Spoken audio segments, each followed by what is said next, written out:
यह कहानी है रोहित और शिवम की, जो गांव घूमने शहर से 500 किलोमीटर दूर रामनगर नाम के गांव में पहुंचते हैं। रोहित और शिवम बचपन से ही शहर में पले बड़े होते हैं, इसलिए वो अंधविश्वास जैसे कि भूत प्रेतों में विश्वास नहीं करते। वो इसको बस एक कल्पना मात्र मानते हैं। रामनगर नाम के गांव में पहुंचने के बाद वो मुखिया के घर किराए में रहने लगते हैं। कुछ दिन गांव में घूमने के बाद उनको पता चलता है कि गांव से कुछ दूरी पर सालों से वीरान पड़ी एक हवेली है, जहां कोई नहीं जाता क्योंकि लोगों का मानना है कि वहां चुड़ैल रहती हैं। यह बात जानकर रोहित और शिवम गांव वालों को बताए बिना एक दिन रात को उस हवेली में चले जाते हैं। जब वो उस हवेली के बाहर पहुंचते हैं तो रोहित शिवम से कहता है, देख क्या इतनी सुंदर हवेली को ऐसे ही वीरान किया हुआ है, चल अंदर घूम के आते हैं।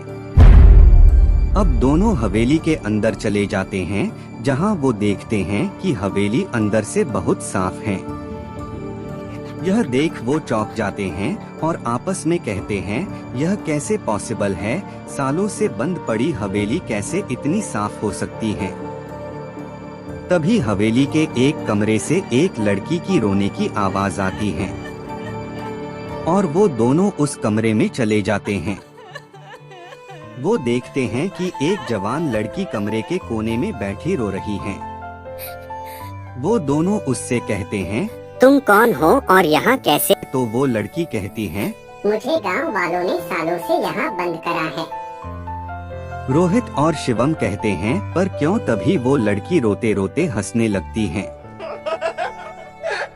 उसकी हंसी से हवेली गूंजने लगती है और वो हंसते हंसते कहती है, क्योंकि मैं चुड़ैल हूँ, और अपने असली रूप में आ जाती है।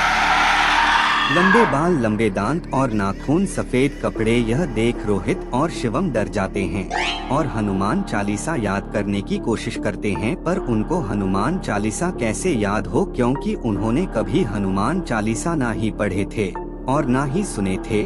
उनको तो बस गाने याद आने लगे, जिसके बाद चुड़ैल ने उनका रात भर बुरा हाल किया और सुबह वो हवेली के बाहर गांव वालों को बेहोश पड़े मिले।